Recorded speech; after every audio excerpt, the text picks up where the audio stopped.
بسم اللہ الرحمن الرحیم۔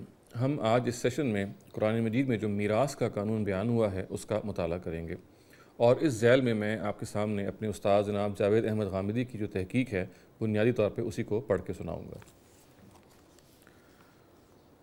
ہر مسلمان کی دولت اس کے مرنے کے بعد درج ذیل طریقے سے اس کے وارثوں میں لازماً تقسیم کرنی چاہیے۔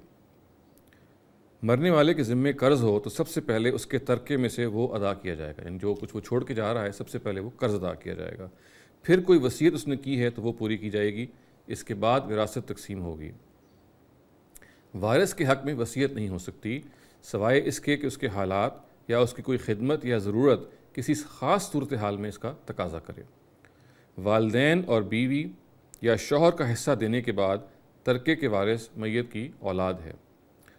مرنے والے نے کوئی لڑکا نہ چھوڑا اور اس کی اولاد میں دو یا دو سے زائد لڑکیاں ہی ہوں تو انہیں بچے ہوئے ترکے کا 2/3 دیا جائے گا۔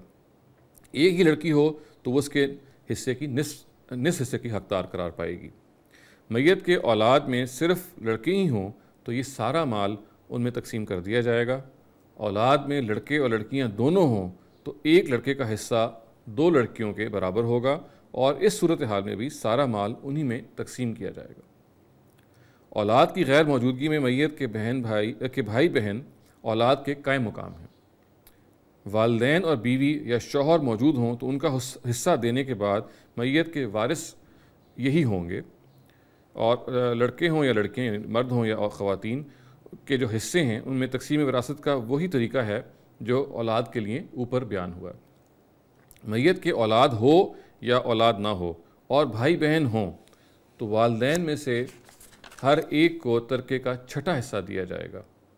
بھائی بہن بھی نہ ہوں اور تنہا والدین ہی میت کے وارث ہوں تو ترکے کا 1/3 ماں اور 2/3 باپ کو دیا جائے گا۔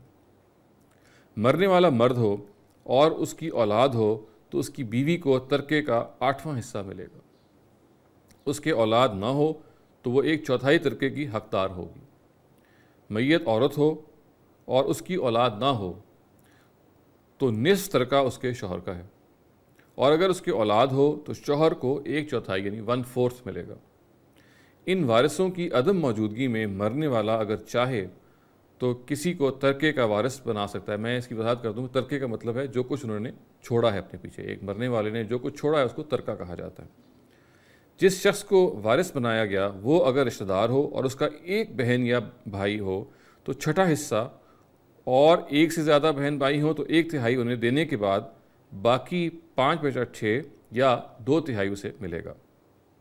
یہ تقسیم جس بنیاد پر قائم ہے وہ قرابت نافعہ ہے، اور حصوں میں فرق کی وجہ بھی ان کے پانے والوں کی طرف سے مرنے والوں کے لیے ان کی منفعت یا بینیفٹ کا کم یا زیادہ ہونا ہی ہے۔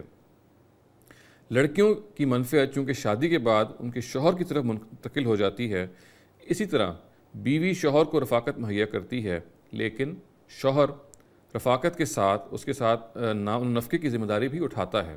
اس لیے لڑکوں کا حصہ لڑکیوں سے اور شوہر کا حصہ بیوی سے دگنا رکھا گیا ہے۔ وآخر دعوانا الحمدللہ رب العالمین۔